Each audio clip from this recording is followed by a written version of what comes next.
قل هل يستوي الذين يعلمون والذين لا يعلمون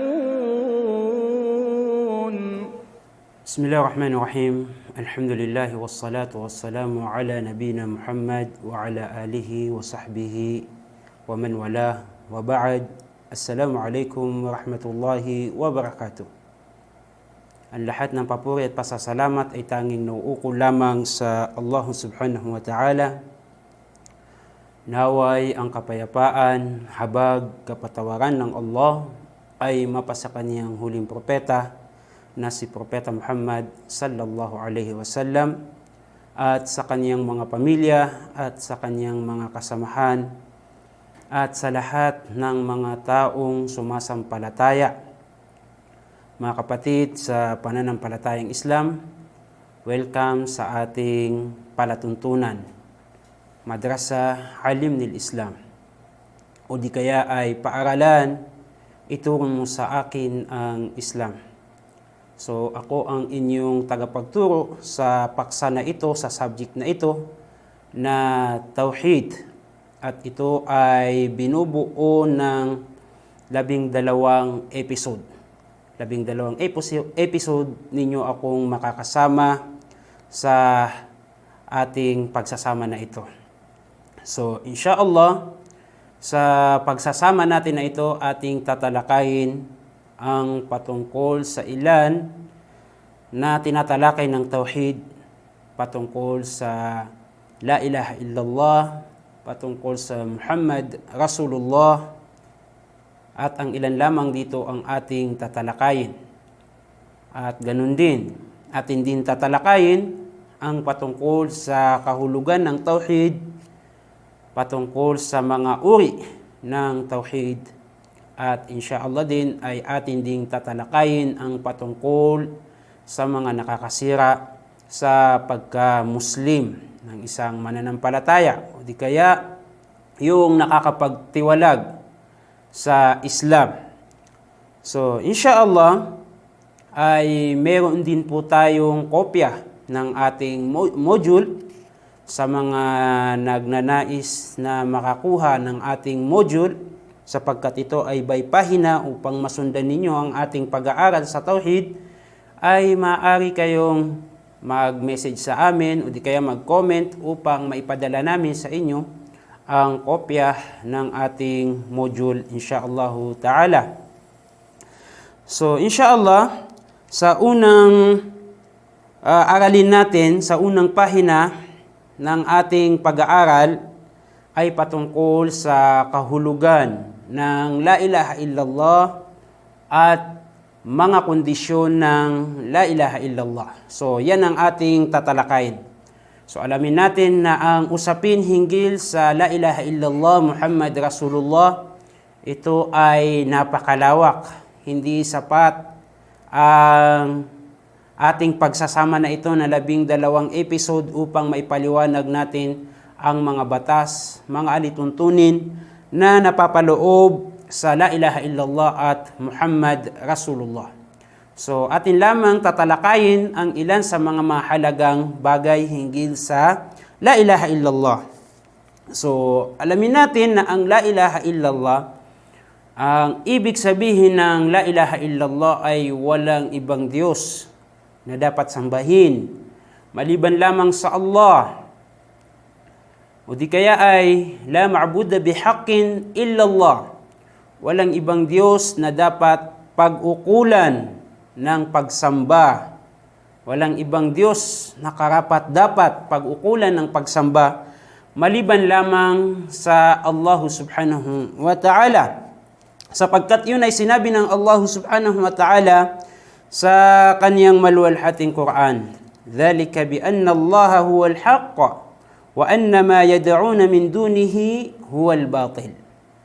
Na sa malapit na itong kahulugan, sinabi ng Allah subhanahu wa ta'ala, sapagkat iyon katotohanan, bi anna Allah huwal haq, sapagkat iyon katotohanan, ang Allah subhanahu wa ta'ala ang siyang katotohanan, wa anna ma yad'una min dunillah huwal batil. At ang kanilang ibang dinadalanginan maliban sa Allah ito ay batil. Ito ay kabulaanan, hindi katotohanan. So, yan ang kahulugan ng la ilaha illallah. Walang ibang Diyos na dapat pag-ukulan ng pagsamba maliban lamang sa Allah subhanahu wa ta'ala. So, bago nating talakayin ang mga kondisyon nito, ay alamin muna natin ang ilan sa mga kahigitan o di kaya ay kainaman ng la ilaha illallah na ito. Itong walang ibang Diyos na dapat sambahin maliban lamang sa Allah subhanahu wa ta'ala. Una, sa hadith na isinalaysay ni Imam Bukhari at Imam Muslim, binanggit ng mahal na propeta Muhammad sallallahu alaihi wasallam o di kaya ay naiulat sa mahal na propeta Muhammad sallallahu alaihi wasallam, kanyang sinabi, Buniyal Islamu ala khams, syahada an la ilaha illallah wa anna Muhammadan Rasulullah wa iqamis salah wa ita'iz zakah wal hajj wa sawmi Ramadan. Sa malapit na itong kahulugan, sinabi ng mahal na propeta Muhammad sallallahu alaihi wasallam, Buniyal Islamu ala khams. Itinatag o di kaya ay itinayo ang Islam sa 5 haligi. So, alam natin na ang haligi ay ito yung sa ibang kahulugan nito ay pundasyon. Kagaya ng bahay na ito o di kaya gusali na ito, meron siyang mga haligi sa bawat sulok nito. At kapag gumuho ang isa sa mga pundasyon o di kaya haligi nito, ay masisira ang bahay, guguho ang gusali. So, ganun din ang Islam. Meron itong mga pundasyon, meron itong mga haligi na dapat isakatuparan, dapat isagawa upang sa gayon ay manatiling matatag, matibay ang pananampalataya ng isang tao. So ang unang haligi o di kaya unang pundasyon sa ligan ng Islam ay syahada an la ilaha illallah. Yung pagsaksi na walang ibang Diyos na dapat sambahin maliban lamang sa Allah subhanahu wa ta'ala. At pangalawa ay iqamus salah, yung pagtataguyod, pagsasagawa ng pagdarasal ng 5 beses sa isang araw. At ang ikatlo ay ita'uz zakah, yung pagbibigay ng kawanggawa. At ito ay mayroong mga lituntunin. Kapag ang isang Muslim umabot sa hangganan o di kaya limitasyon na ibinigay ng pananampalatayang Islam yung kanyang yaman, ay kinakailangan niya itong kinakailangan na kanyang ilabas ang kawanggawa nito na obligado, sapagkat mayroong kawanggawa na hindi obligado. So ang pang-apat ay yung pagsasagawa ng Hajj sa mga taong mayroong kakayahan din sa pagsasagawa ng ritual ng Hajj, at panghuli na binanggit dito ay yung pag-ayuno sa buwan ng Ramadan. So ang hadith na ito ay isinalaysay ni Imam Bukhari at Imam Muslim. So napakalakas ng hadith na ito.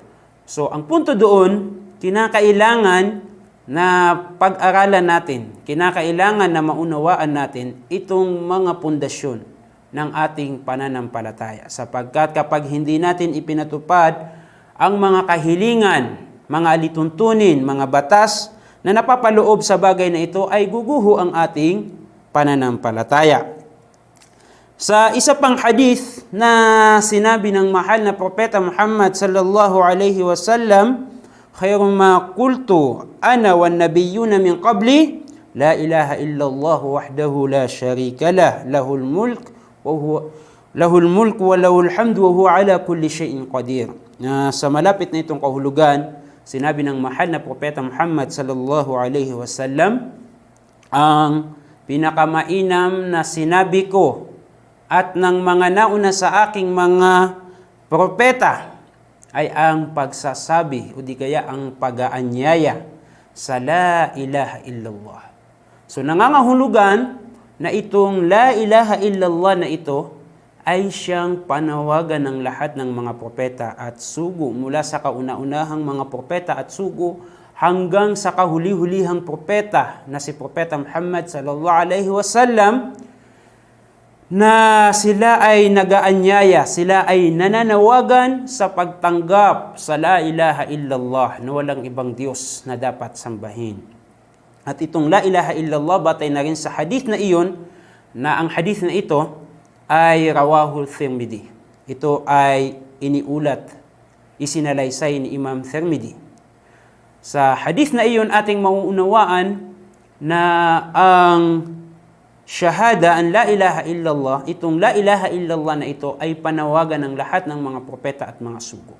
So kinakailangan, dapat nating maunawaan, dapat nating alamin yung mga bagay na napapaloob sa la ilaha illallah na ito.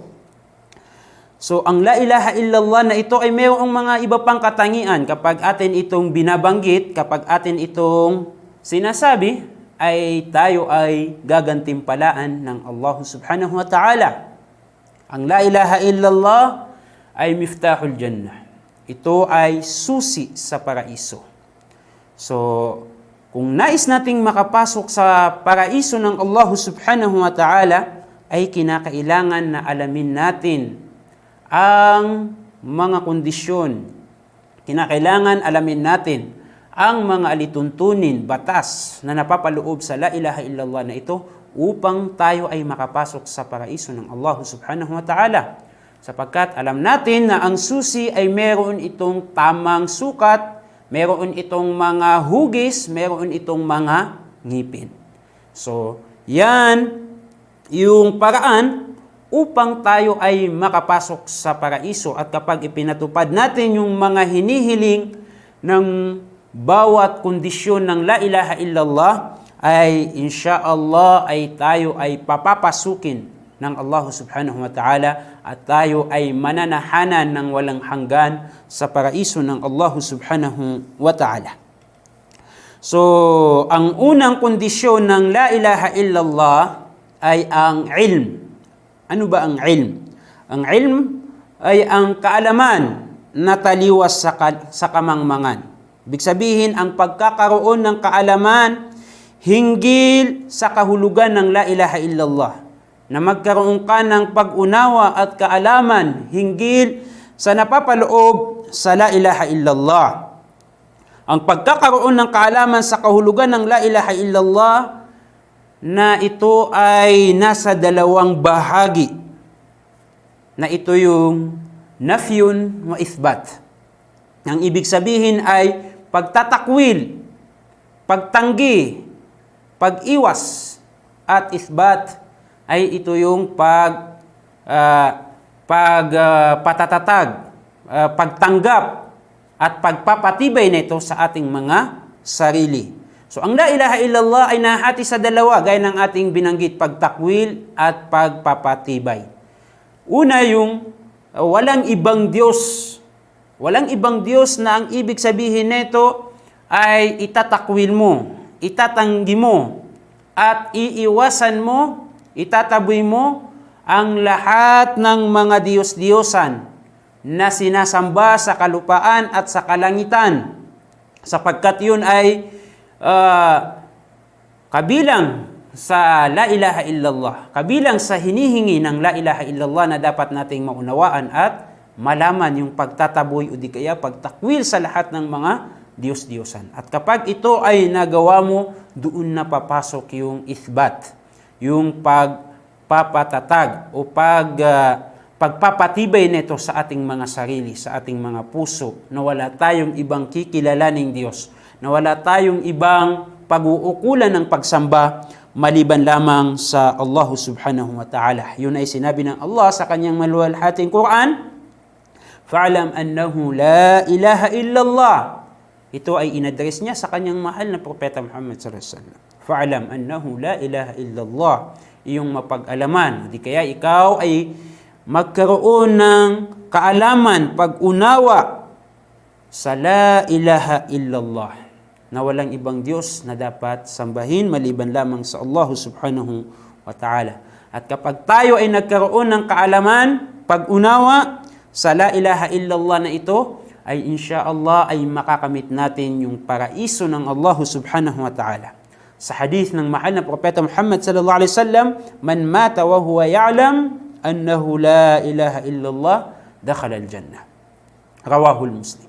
Na sa malapit na itong kahulugan, sinabi ng mahal na Propeta Muhammad sallallahu alaihi wasallam, sino man ang bawian ng buhay at kanyang nababatid, kanyang nauunawaan, meron siyang kaalaman hinggil sa la ilaha illallah, dakhala al-jannah. Siya ay papapasukin ng Allah subhanahu wa ta'ala sa kanyang paraiso. At ang hadith na ito ay sahih na iniulat ni Imam Muslim. So, yan yung unang kondisyon ng la ilaha illallah. So, sa pangalawang episode natin ay atin pang tatalakayin ang ilan sa mga kondisyon ng la ilaha illallah sapagkat ito ay 8. So, wa akhiru da'wana anil hamdulillahi rabbil alamin. Assalamu alaikum warahmatullahi wabarakatuh. قل هل يستوي الذين يعلمون والذين لا يعلمون